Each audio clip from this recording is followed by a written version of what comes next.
Is for Secret Invasion. So Secret Invasion is the latest Disney Plus show to drop here, and it sure dropped all right. Dropped those ratings real good. And this is starring Samuel Jackson, who is returning as his character Nick Fury, Nicholas J. Fury, I should say. And it is all about the invasion of scrolls. Scrolls are amongst us. If you remember from the Captain Marvel movie, they were without a planet. They came here, and kind of one of the missions at the end of that movie was like, hey, we're going to be working on me and Nick Fury and Carol Danvers was like, hey, we're going to help you try to find a planet in that meantime. Well, it's been 30 years later. They still don't have a planet. And Kingsley Benadire, who's Gravik, kind of comes to the conclusion, you know what? Why not we just take this planet? Why not we just take Earth? It's right here. We're already on it already. Let's just do that. And Nick Fury has to kind of come back. He was in what's that called? AIM, right? Where he's in space. That's called AIM, right? Oh no. What's the name of the space station he's in?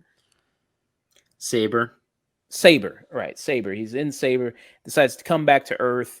It's like, I have to, right or wrong that I did. I'm, responsible for these scrolls. I'm the one that, these ended up working for me. Kingsley Benadire, his character Gravik, was one that was working for Fury's spy network that he had on, that he kind of taught them a lot of these espionage type skills. So he does feel very, very responsible for them and for their place on this planet. So that's kind of the setup here that you have up of this series. When I saw the trailer for this series, I was very excited. One, it's Samuel Jackson. I was like, hey, we're going to get to expand upon him more as a character of Nick Fury. We're going to get more espionage stuff. I think the trailer was promising that we're kind of going to do a little bit more Winter Soldier, go back to that aspect of the MCU. We're going to stop with all the jokey jokes. That's always been a main complaint with the MCU stuff, is that it's too jokey, too focused on comedy. Here it's like, hey, we're going to be a little bit more darker. We're going to be a little bit more, a noir type style. And they spent $222 million on this, on a 6-episode Disney Plus miniseries. Don't know exactly where all that money went. Majority couldn't have all gone to Samuel Jackson, so I don't know where all that money went. But yeah, very, very expensive show for a series that, when it was all said and done with, I mean, it's kind of getting pummeled. It's one of the lowest rated Disney Plus shows. The final episode is one of the lowest rated Disney Plus, MCU anything. It's at, like, I think it was, last time I looked on Rotten Tomatoes, 8%?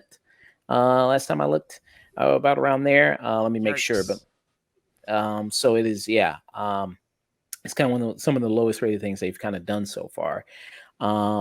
I'm going to pass it around, get you guys kind of thoughts on the series. Dusk, I know you said you had a lot to say about this show. Watching it, let me get your thoughts on it. Okay. So the entire series starts off with Samuel Jackson as Nick Fury coming back into the spotlight, having to deal with a possible Skrull invasion, being called out of retirement after trying to protect the Earth with Saber after the events of the Endgame. And what is his reward for showing back up to try to get back in the spy game, to do one last run or get back into the cause?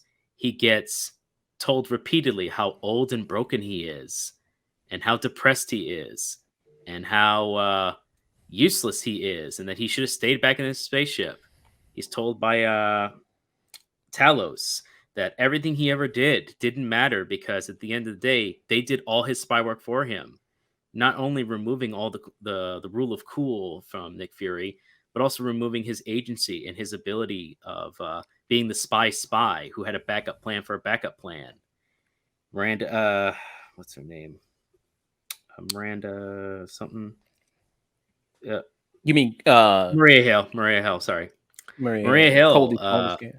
Colby Smulders, as his right hand agent, tells him that he should have just stayed in the ship, and that everything he ever did, he's not the same man anymore ever since Endgame. That even though the whole reason he assembled the Avengers was to prevent something like this, and that as a spy, being a spy, he knew what was coming, and the only thing he probably regretted was that, damn, I'm one of the people being taken out. I would have kept on going. This whole series is just one long setup of telling the audience that, okay, Nick Fury is out of the game. He's down on his luck. He can't do this. But hey, audience, we're gonna pick him back up. He's gonna get dissed off. He's gonna become the Nick Fury that you guys know and love, and he's gonna come back swinging. To hell with everyone else telling him. No, actually, he's just a sad old broken man who could have not been in this entire show, and the events would have turned out just the same. Because the real main character of this show is Gaia, played by Emily Clark of Game of Thrones fame, and she's really the main character here. And somewhere along the lines, at one point, Kingsley Benadir, playing Gravik, shows up and acts terribly and overacts and chews the scenery, and then eventually they get into an over CGI fight in your spy thriller series that ends with a bang and leaves her to be the most powerful Skrull and superhero or villain in the universe. And then he goes back up in his spaceship, clapping his hands, going, well, my job is done. That's what it felt like watching this entire series is, wow, whoever wrote this needs to be fired. Whoever greenlit needs this to be fired. I'm actually happy that the strikes are happening, because if these people get let go afterwards, they need to improve their craft, because they weren't ready for prime time. $212 million is invested in this series, and it was wasted. It wasted my time.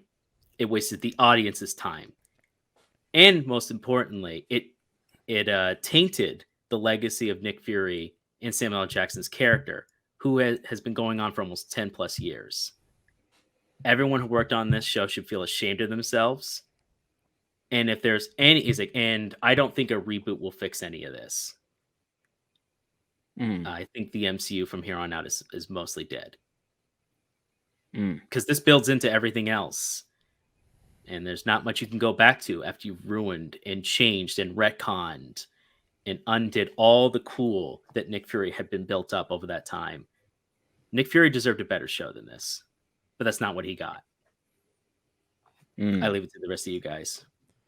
Yeah. Wow. I wish I could be a little bit more positive here, but I honestly feel the same way as you, Dusk, just because I honestly was actually pretty excited for Secret Invasion, because I don't really know anything about like the comics or anything. Like I know a little bit about the Skrulls based on like the whole Captain Marvel like aspect. And I thought like it could be kind of like an invasion of the Body Snatchers like type show, and just kind of like having like, oh, you don't really know who is who and stuff like that, and having like that mystery. I feel like the show tried to do something like that, but every single time like a Skrull was like revealed, I didn't care. I didn't care at all, like throughout this entire show. And I feel like that is like that's a huge misstep, especially like what you just said, Dusk, about like just all these really likable characters, like even like Emilia Clarke's like character, just kind of like you like seeing her on screen, and then Samuel L. Jackson like having like 10 years of like that character. The fact that I was watching like this entire show and I didn't care about anything that was going on is that's a huge problem for the MCU. And even like the bad taste in my mouth, like when the show first started and seeing like that horrific AI intro, like that Disney spent like nearly half of that on like that AI intro. Whoever did that needs to be fired, to be honest. Whoever did that intro or like approved that, especially like in the times that we're living in with like with the strikes and how AI is threatening pretty much all of our jobs. Yeah. Like that is it, that I feel like ever since I saw that and all the news that came out about that, like this show left a bad taste in my mouth. Since everyone involved, everything involved needs to be fired. Everyone in the team involved, the director absolutely needs to be fired, and he never needs to work in this kind of production again. He hasn't earned it. And the more he keeps talking, the more he keeps showing off. In an interview recently, he asked the question, as a director, by the way, of a TV series, he asked, is it our job to satisfy the audience? And I'm like, yes, you're a director of a major production. That's what we the audience pay you to do.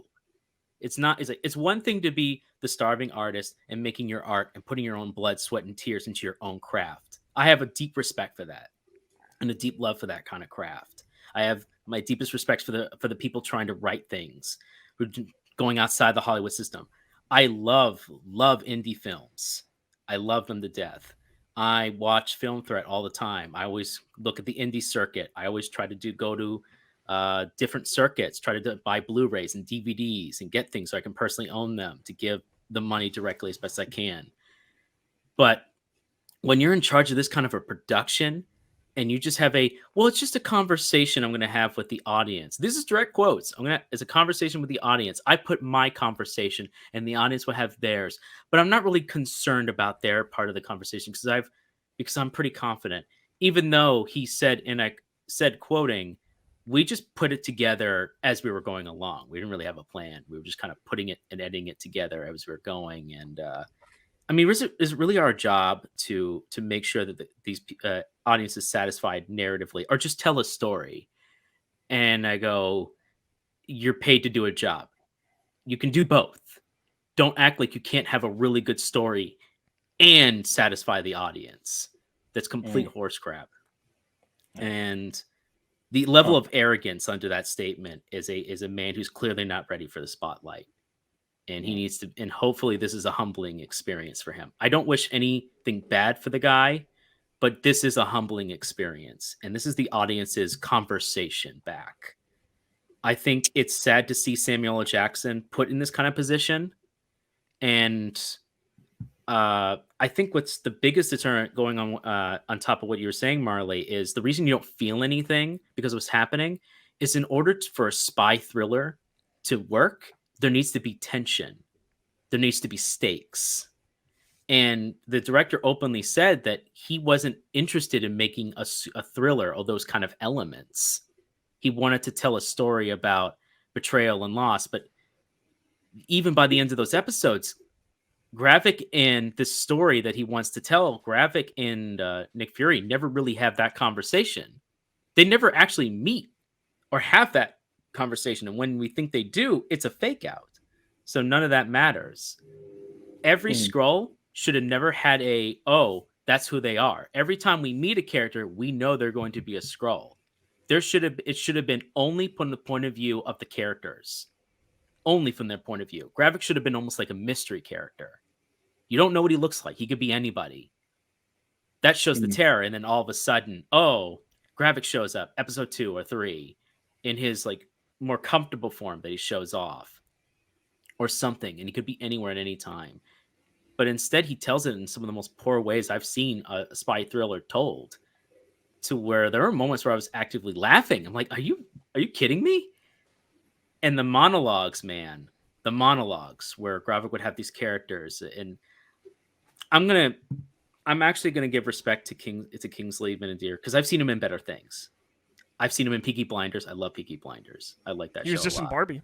He was just in Barbie. Yeah, he was. He was in Barbie. And that's what I'll forever call him now. That's the image. I'm always going to remember him. It's like, bro. And to be fair, or to be honest, is that like when I was watching Secret Invasion, I was just thinking like, that's Ken.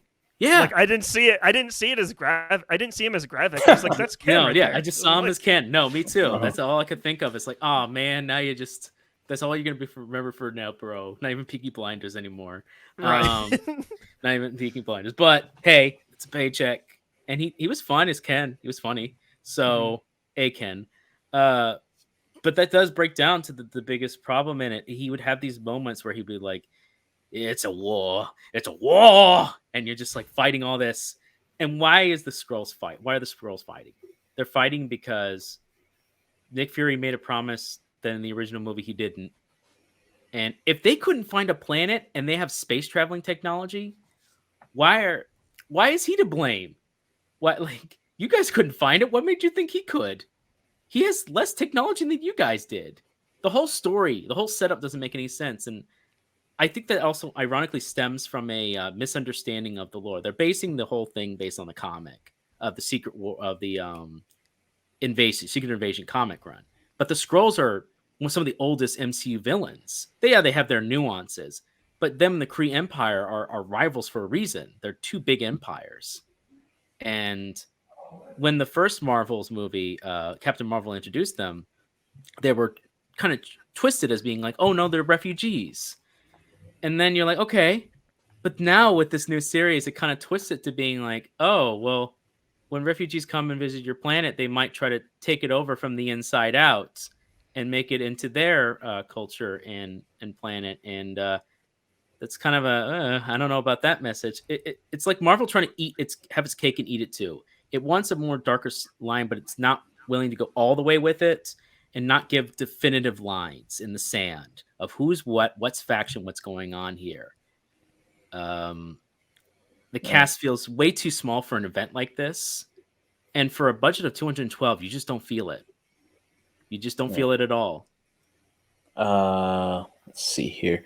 Some great points made by Immature I'm going to get to in a minute. So this series, you have the showrunner here, who is Kyle Bradstreet. He worked on Mr. Robot, which Mr. Robot is very good. It's an excellent show. If nobody's ever checked that show out with Rami Malek, very, very great show. Seems like it would be a decent choice if you're going to do a kind of a espionage type spy thing. The director who directed all these episodes, Ali Salemi, he directed all the episodes here. Ali Salim. He directed all the episodes for this. So yeah, I mean, with this series, I think one thing about it is with the Secret Invasion, with the Skrulls, Marley and Duska, right? You're supposed to have a sense of anybody could be a Skrull, and you're constantly, looking over, you know what I mean? Going, could this person be a Skrull? Could this person be a Skrull? And even with the first episode of it opening up with Martin Freeman, and then boom, he's a Skrull. It's kind of like, well, you could almost see that kind of coming, I think, and kind of happening. And you're going to be working with such a limited cast, I think, of who you can bring on, and it's going to be like a big reveal of who could be a Skrull, because it's like, well, who can we have that's kind of B tier, C tier? Because you're not going to have it where Iron Man pops up and you're going to discover Iron Man the whole time was a Skrull, or Captain America the whole time was a Skrull. You're not going to have it. I think that's the biggest sin, is they could have made this work, but it needed to have been, instead of Phase 4, Secret Invasion should have been Phase 4. Secret Invasion should have been we're planting the seeds for Secret Invasion in Phase 4. You let everything else happen. So everything after Endgame did happen. But then slowly after that, the Skrull invasion, because of the incidents that happened, people are letting their guard down after Endgame. And so the Skrulls, some of them, a major amount of them want to take over. Well, the small ones who were first there are like, no, this can be our new home until we find a new one. Talos is like, no, we can work this out. But he's a minority among the Skrull Empire. And so he's trying to work with Nick Fury, but eventually it's just too much. And so heroes throughout it start, taking over. And you don't know who's who after Endgame. That could lead to some really interesting things.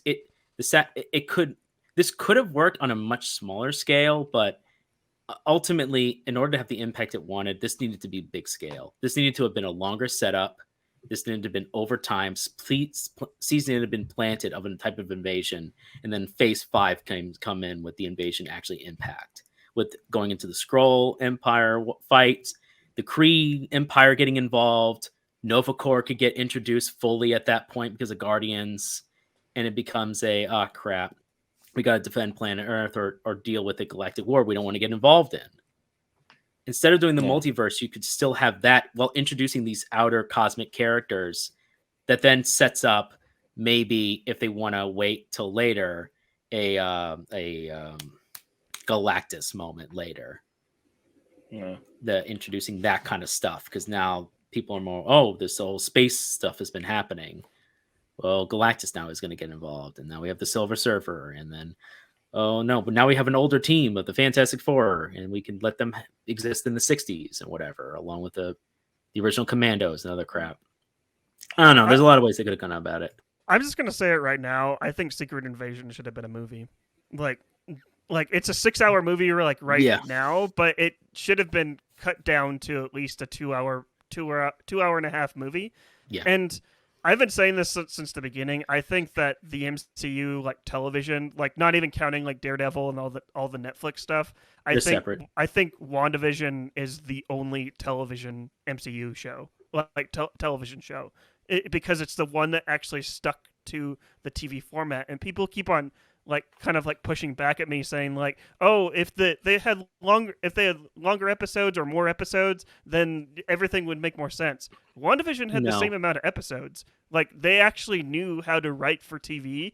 That all the shows pretty much post WandaVision are really just 6-hour movies at that point. Yeah. No, you're absolutely right, Marley. You're absolutely right. That's actually a problem I've noticed with all of them is for WandaVision, with all its faults in the latter half of the series, where it kind of falls apart within its own premise. Television has a completely different writing when it comes to even movies or other formats. And with television, one of the most important things you want to do per episode is you want to have a cyclical arc. So you can have an overall theme, an overall story that's happening. But in each episode, like in WandaVision, we were set in this time, and then an event happens, and then by the end, the arc closes, and the story within its own little world gets wrapped up. But the overall story keeps you pulled along because, what's going to happen next episode then? We've solved this but there's a bigger story overall. But with everything afterwards, they just kind of treat it as it's this one long 6 to 8 hour movie. And that's just not how television works. That's not how episodes work. There's no individual arcs, no individual completions, no individual wrap-ups of character, or at least transitions of different characterizations. And it just feels like, one movie could have finished what this was. It could have taken a phase to set this up, properly set it up, and then a movie to finally catapult it and end it. Or at least do something with this. Let's see here. Radio from Mature said, Agents of S.H.I.E.L.D. did the story with Life Model Decoy so much better not that long ago. That also hurts the show really bad. I do remember that. I do remember that arc in the Agents of S.H.I.E.L.D. where they did the Life Model Decoys. I do remember that. That was kind of a decent arc of Agents of S.H.I.E.L.D. Yeah. Agents of S.H.I.E.L.D. is a rough show. It has its good moments and its bad moments. But Agents of S.H.I.E.L.D. ironically did a much better invasion of the Skrulls situation, body snatcher situation, than this did, and that one at least had proper setup over time. So, and I think the reason why Agents of S.H.I.E.L.D. and WandaVision feel different, and like I said, it's following the TV format, and not to go back to the whole writer strike and stuff like that. How the writers are pushing for writers' rooms. And how the studios want these mini rooms where you have only a couple writers bouncing ideas off of. This show is kind of that template for how mini rooms are basically destroying the MCU. On how I'm pretty sure there was only I don't really know because I wasn't there, but but this is basically the template for the studios going all in on mini rooms, and why that's terrible. Because if this was a traditional writer's room type show, then you would have multiple writers bouncing ideas off and tying up all these loose ends, and it just didn't feel cohesive at all. And it's just, I don't know.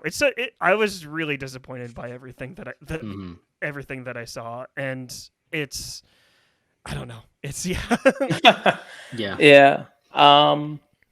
I think with this series, I mean, like I said, I was excited for it, excited for the concept, what they would do. Excited to see kind of Samuel L. Jackson getting a chance to show off, more about Nick Fury. But Dusk is right. I mean, it came with a lot of just him coming back and him being told repeatedly He's broken down, he's old, and he can't do it anymore. I remember I had this conversation, I think with Sage from Radiant from Maturity, who's here in the chat. I mean, there are scenes where he is running, and it is, I mean, a guy who's 70 plus running, because Samuel Jackson is 70 plus. So I mean, you do get some of those scenes like that. He's 70 plus. Yeah. Holy I would have never have guessed that. I was just like, yeah. So yeah, you do kind of get that a little bit, but I mean, if he's running this huge space station in the sky, Saber that's supposed to be protecting the entire planet, because his focus is not on just the United States anymore, or foreign domestic terrorism. It's global, universe terrorism now. It's like, I don't understand how you're going to say that about this character, right, that he's kind of old and broken down now. To say some kind of positives about it, I do like Olivia Colman in this. I think she does some good, scene chewing moments in this, and I do like some of her bits in here. I think that Ben Mendelsohn, as Talos coming back, I like Ben Mendelsohn just as an actor. I think, I think he's gonna, he's got great character actor in him, and him popping up, and I do like a lot of stuff he kind of does. I think there's a moment with him that, what happened to him in this, I just like, even though I do kind of like his character, I was like, I didn't really feel any impact from it, really. And then it's just maybe because how poorly that whole kind of was set up, and a lot of the kind of action and visual effects in the series are not impressive whatsoever. I don't think even when they kind of do them, some deaths in here that do kind of happen. Now I guess we can do a spoiler talk with this. Like for instance, Cody Smulders, who dies, Maria Hill. I mean, again, you're trying to have some impact, and Maria Hill has been here for a while. She's been here for a long time, since the very first Avengers film, and you've seen her pop up progressively in other MCU stuff. She's been a mainstay. She's been a mainstay of it. Do you think kind of moments like that have impact when you do see kind of deaths, or when you do see characters turn out to be because it was stupid. This is a Yeah. whole spy game. You're telling me, since the Skrulls have been on his planet for a while. First of all, the fact that young Nick Fury even allowed that and didn't have a technology immediately created to know when a Skrull is a Skrull. And even if they didn't have that technology on him at that time, because they even show, if you cut a Skrull, their blood turns purple, and it immediately shows off that they're a Skrull. Or they didn't have a technology. I can't see a certain infrared, or they have a certain frequency that they show off that I can tell, that's a Skrull. Or I have an X-ray goggle bullshit thing that I can't see that you're a Skrull. Even with that, simple spy games. Maria Hill going up the hill shows off hand signal. We have a unique hand signal or calling card that we have between each other as spies. And if you don't answer me within the first second I say what I'm saying, I'm going to shoot you dead. Because I'm assuming you're a Skrull. They didn't do any of that. So she just dies. And I'm supposed to feel bad about it. And then later on, her mom's being like, how could you let that happen? How could you let all that happen? It's like, well, to be fair, ma'am, I was trying to stop a dirty bomb, which wasn't treated like a dirty bomb, because I don't know about you guys. When a dirty bomb goes off and it's in such a small area, and they said, clearly only a couple people died there, but then the news team says, 2,000 died. I'm like, you weren't watching the same broadcaster. Does the show even know what a dirty bomb is? Because you're just doing permanent radiation damage to that small area. Permanent damage for the next couple of decades. I know the Skrulls don't care because of radiation, but he would still get shrapnel damage. Like, you'd still get really hurt, and the kinetic blast wouldn't stop any of that. And there's just so many things wrong from a story point of view, that none of the deaths or impacts happen because, of course it's going to happen. And there's so many moments where you just go, why isn't this character killing another character? Why isn't you're alone? Why aren't you doing anything? Or so many things that Radiant for Immaturity brings up. Like, at one point he's in a meeting with a room. It's like, aren't you tired of guys being in human form and not in your Skrull form, to live in your own skin, even though they sit alone in a room and they're all in human form, completely alone, and they could all just be in their Skrull forms? And you're drinking their food, eating their wine. I'm like, yeah, and what's in Gravik's plan? I'm gonna blow up the planet, kill all the humans with radiation, then we'll take it over. What are you gonna take over? Just because the radiation doesn't kill you doesn't mean all life on the planet will die. All the infrastructure will be gone. You won't be hiding anymore. And I gotta be honest, if the rest of the universe / galaxies are, and I said it before when we were previously talking about it, but if the rest of the universe has said, hey, don't trust the Skrull, they're bad, and they've been kicked off of every planet they've tried to go to, at a certain point, you have to think, maybe it's not them, maybe it's us. Maybe we're just really bad, and there's a reason why we're kicked off by every planet. It's because then we try to take over the planet and kill them. I Yeah, mean, yeah. Marley, what do you think? Do you feel any impact with some of the deaths? That characters No. that you no. No, not at all. Because, like, to be honest, like when Maria Hill first dies in like the first episode, I thought two things. I thought one, like, okay, Colby Smulders is just like, I get me out of this universe. I don't want to do this anymore. Or they couldn't afford her. Like Disney couldn't afford like Colby Smulders anymore because she's a lot bigger actress than she is when they first got her. Or if the show was actually smart, they could have like revealed that was a Skrull like from the first episode. That's what I was kind of like hoping for. And she gets killed and it's a Skrull, and you're like, oh my god. Yeah. That would have been like that would have been impactful just because the Rhea Mariah Hills has been taken away for a long time now. Mm-hmm.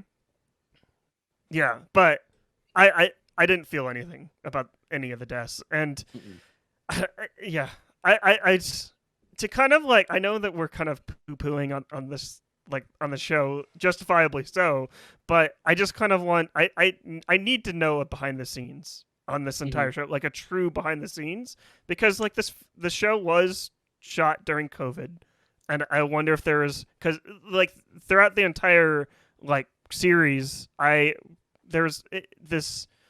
of the scenes felt really off, kind of like there's some reshoots, like maybe someone like got COVID like reshoots here and there.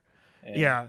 And it just felt like it nothing really felt connected, even like when two characters are like talking like with each other. It felt like one person was like on one set and another person was on another set. Everything just felt disconnected, like, at least for me. No, there was very much a lack of chemistry between conversations. For a show that had a lot of conversations in a single room, everything felt very sterile. There's no tension. There's no plots unfolding. There's no plans being done. Everything, we're just being monologued and talked to. Honestly, that's true. And another thing I want, Radiant Never True brought this up. So, how do you guys feel about him having a wife, a Skrull wife? How do you about that whole side plot? Whatever. Yeah. Whatever. No, that should have been like an impact. Like him having a wife, sure, it makes sense. That could have been some meat on them bones. That could have been something. She didn't have to be a Skrull. She could be anything else. But the fact that, he lives a secret life. We could have learned some more about Nick Fury as a person. But instead, she comes off as being extremely arrogant. And yeah, she doesn't choose to kill Nick Fury, but she was also down with the let's explode the planet plot and get our planet. This whole damn series is like a 9-year-old being angry that a mean man didn't get my promise. He promised me a planet, and I'm going to destroy billions of lives to get it. And then later he's just like, but for every life I took, it broke my heart. And you're like, get the fuck out of here. Get out of here with this crap, this tripe. But I'll say one good thing. There is a moment when when Samuel Jackson is leaving, and he goes to Rhodey and goes, even when I'm out, I'm still in. And I'm like, yeah, that's a little bit of Nick Fury for like 5 seconds. And then he lists the next scene. He then is like tiredly sits on a bench in exhaustion. Like, I'm like, no, you had him. He was there. Yeah, so Radiant from Maturity said so. To Marley's point, so they did do reshoots for it.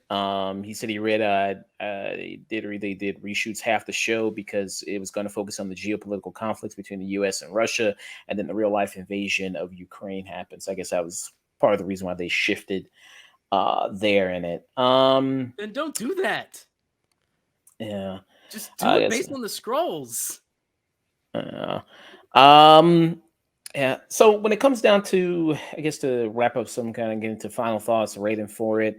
Yeah, I would say. Are we going to talk about that? Are we going to talk about that the horrendous final battle scene? Oh yeah, the all CG fight. Yeah, so I was just gonna bring that up about like the final episode of this. It's the worst final episode of any of these Disney Plus shows, I think, by far. And I always say with these series of how they conclude them is always the worst part because they always rush to the ending. It always just doesn't make any sense. It always is like a big CGI battle that happens. It's the same thing that happened in Moon Knight, WandaVision. Yeah, and some have avoided it, like Loki didn't do that, She-Hulk didn't do that, but that's typically how a lot of these kind of end, and this was the worst version of that. That Emilia Clarke as Gaia turns into a Super Skrull, who I think Emilia Clarke really wasted in this series. I thought she was not very good in it. No, the entire show. And you could have done. She cut off a finger. Oh, so. Oh my god. And the whole thing with her being the Super Skrull and taking the Super Skrull DNA, and it kind of just was an excuse to have a list of kind of basically cameos, even though all the most of the DNA was people that it's like they kind of all do the same thing. It's like you have the DNA of Winter Soldier and the DNA of Captain America. It's like that kind of that's the same thing. So why include that in there? Like they have also the DNA of the Hulk. It's like it's a lot of just strong guys. Like Drax is also in there. I feel like his tattoos. And his tattoos. And the rings. And the ring, like Ebony Maw from like Thanos, part of his crew. So that means Ebony Maw, in order for them to get his DNA, somebody from the Skrulls had to then root around a brick to find the brick that smacked him in the head at one point to collect that DNA. Yeah. And I just find that entertaining that they would even do that. Renee Patrice says, has Emilia Clarke been good at anything? She was good. I thought she was good in Game of Thrones. I thought she was fine as Khaleesi. You know what the biggest problem with Emilia Clarke is? She is a very cute. She's a very cute woman. She has a lovely smile, and she needs to be in stuff that actually utilizes her her cute and charm and ability, because she's actually a very charming actress, and she needs to be in like romantic comedies or small little movies where she can really shine. Typecasting her as this badass, stoic badass is not the right role for her. It never has been. She's always better when she's just playing these more kind and good and kind of cheeky characters, or even just the sweeter characters. Get her in some romantic comedies, she'll knock people's socks off. I'm telling you. She was in that. What was that? I forgot the romantic comedy movie with Henry Golding. I forgot the name of it. Got the name of it. Marley, what are your thoughts on the finale? Same as like the entire show. Like I didn't feel anything. Like Last Christmas. Like I know I said like WandaVision is like my favorite of like the Disney Plus shows, just because like it's like an actual show, and I will actually argue that I actually do like the finale, and it actually I know what Disney and Marvel are trying to do like with these Disney Plus shows. They're trying to get us excited for like the next thing, and whether they do that to like success or not, like I think that like WandaVision, I was excited for like Multiverse of Madness and like the next project like after that. Like here, like I'd see them trying to like lead into like I don't even see them leaning into Loki season 2. I see them trying to lean into like the Marvels. To be honest, I'm not that excited for like the Marvels after like Secret Invasion. Like it's like I feel like I'm outgrowing the MCU at this point. It's just like everything that happened in like this finale. It just was. It's like I didn't feel anything.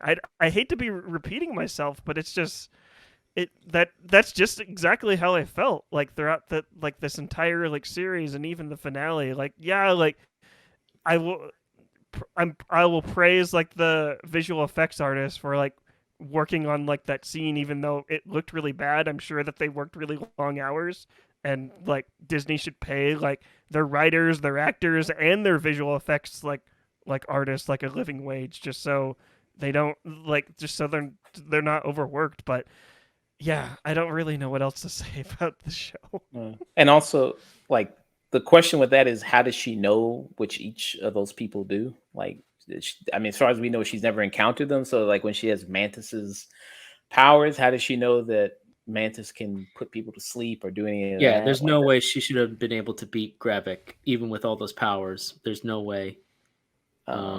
She has none of the training, none of the skill to actually utilize it. But she's just another girl boss in the MCU, and it doesn't matter.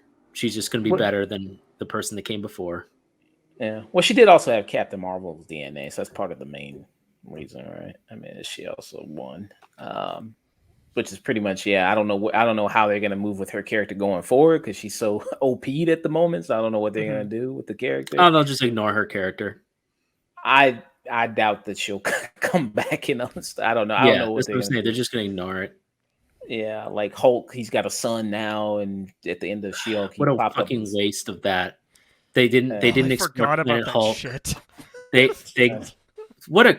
I'm sorry. What the MCU TV shows have been complete crap aside from Moon Knight and the first 2/3 of WandaVision. Everything else has just been tripe.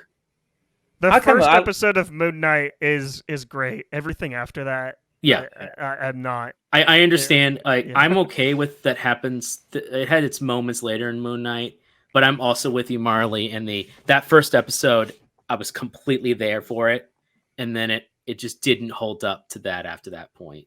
Unfortunately, I think Loki is pretty solid. I think it has the best finale out of any of these shows. I think Loki does, even though it's kind of like, on the show. But I think it has the best finale out of all of them. And the trailer for Loki 2 actually had like 80 million views on it for season 2. The trailer for it. So I don't know if that. I mean, that doesn't really mean that a lot of people are going to watch it, but I don't know. When's it come out? Let me see real quick. But Marley, do you want to give your final thoughts and rating for Secret Invasion?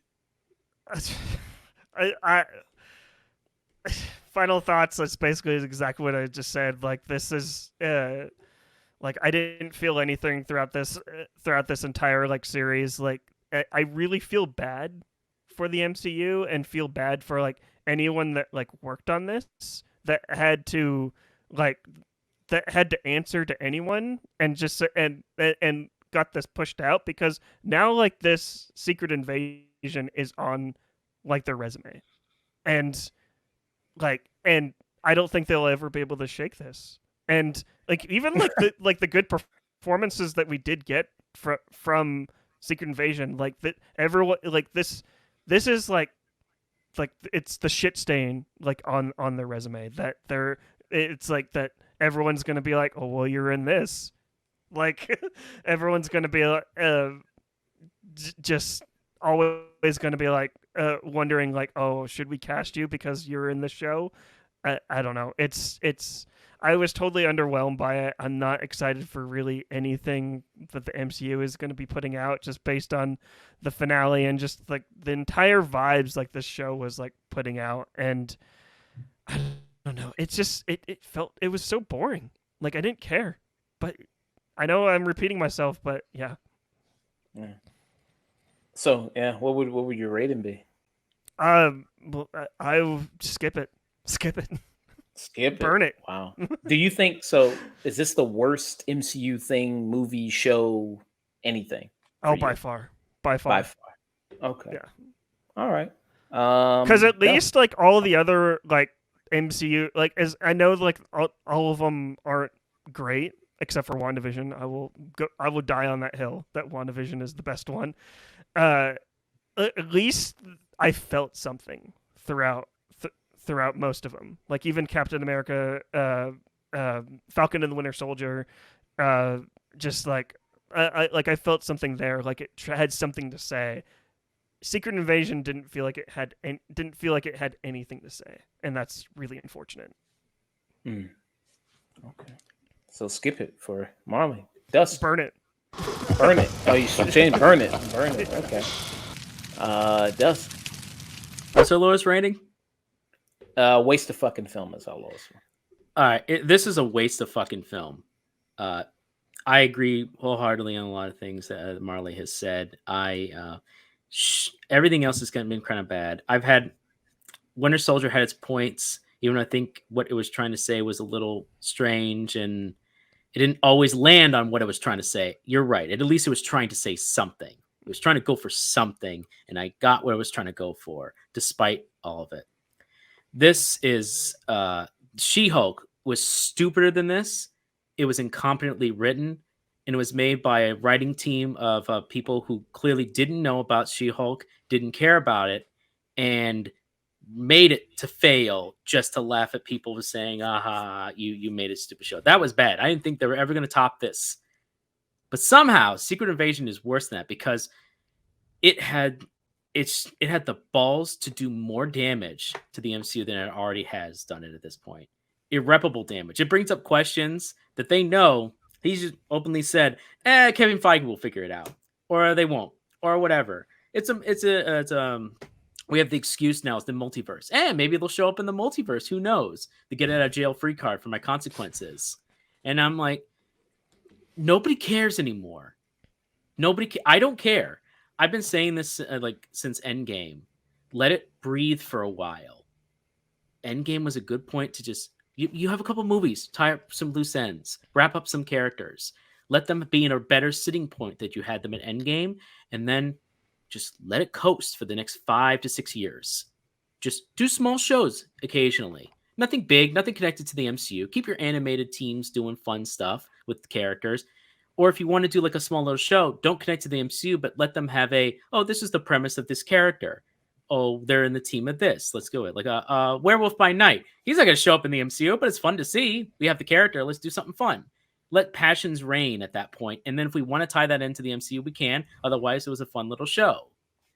But this is upsetting. And I usually don't get too upset when it comes to shows. I usually try to I play up stuff, but I usually don't. I'm like, eh. But this is just such a waste. It's a waste of time. It's a waste of the actors. It's a waste of the writers. It's a waste of the money. It's a waste of the special effects, people's time, those poor special effects people's time, and all that went into this. This is a waste of Samuel L. Jackson, a waste of Mulby Smoller, a waste for Emily Clark, poor girl getting typecast, a waste of Ben Mendelsohn, a waste of everybody's time. And I think it's done irreparable damage, and the MCU is never going to come back from this. It either has two choices now: forget this show ever exists, or retcon it to hell, retcon it into oblivion. And I don't know which is worse, but I can tell you this: way back when I was telling everybody else when we were talking whether or not we were going to be excited for this, my prediction was, I will wait and see. Well, the time has cometh. We saw, and it's a waste of fucking film. We came, we saw, we conquered. We conquered. Well, we didn't conquer. We didn't conquer. But No, we realized it was a waste of time, and now we're leaving. yeah. It's like a drunken party, and you just look back and go, "Oh wow, this we're never going to be able to repair this. We better just leave." Yeah. With also being one of the lowest rated MCU anything, this is also kind of one of the least watched Disney Plus shows, as well as Secret Invasion. And you think, I mean, even, that's not even like viewership decreased as the series went on. It just right out the gate now, a lot of people are watching it. And you would think so. I mean, Samuel L. Jackson, huge star as he is, would just get a lot of people to, to just get interested in the series. But that wasn't even like a big draw. But like I said, viewership for Loki season 2, which is coming out in October, by the way, seems like interest in that is high. I don't know if that's going to translate to people actually really watching the show, but we'll see. Yeah, I was incredibly disappointed by this show. I don't understand why they spent over $200 million on this, even with reshoots. I don't understand why that budget is so high for a 6-episode miniseries. This was, I thought, didn't really focus enough on the espionage, enough on the spy kind of thriller aspect here that I thought that this was going to deliver on, that you kind of would want for something like Secret Invasion, to keep you kind of, guessing, who's the scroll and who isn't a scroll.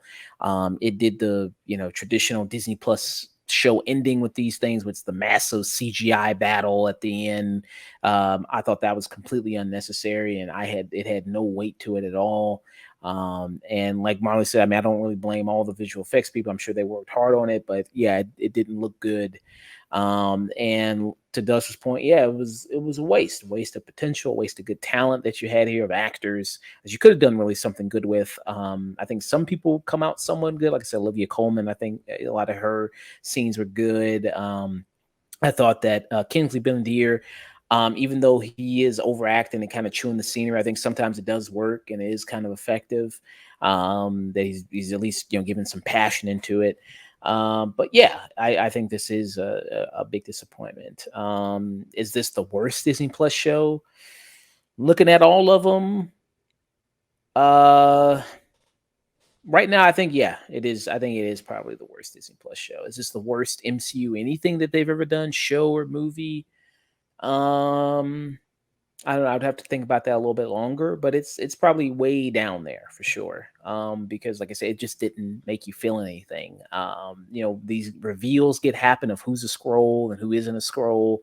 Like, you have these kind of C-list, D-list characters, like, Martin Freeman, he was a scroll. Okay. I mean, I don't really care about Martin Freeman's character all that much, to be honest with you.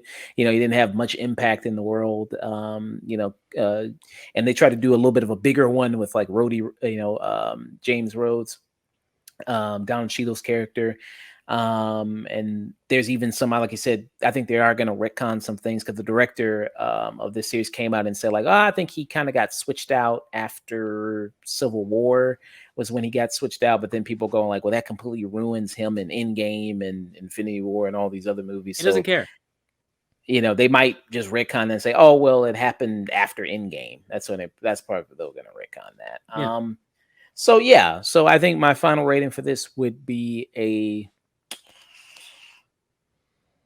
I just don't think there's really that much really there for people to really enjoy about it. So I would kind of give it a skip it, on the verge of a burn it there. So that's what I would kind of give Secret Invasion. Yeah. So Marley had it with a burn it, and Dusk had it with a waste of fucking film. Yeah, and I kind of there with a skip it, burn it type situation there for Secret Invasion.